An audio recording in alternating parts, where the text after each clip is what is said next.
One of the crucial lessons that I have mastered recently is that to be grateful in advance before we have it is not easy task, but it's also to know that beyond our human mind and desires, there is always higher power above and beyond all of that we think we know.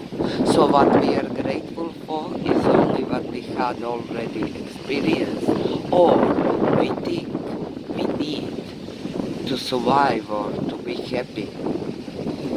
The true gratefulness I learned is in being grateful for unexpected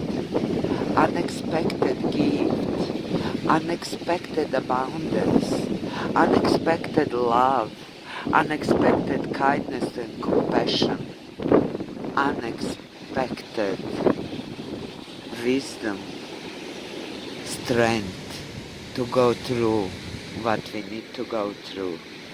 So be grateful for unexpected, not for that, but we need or we think we need. That's awesome.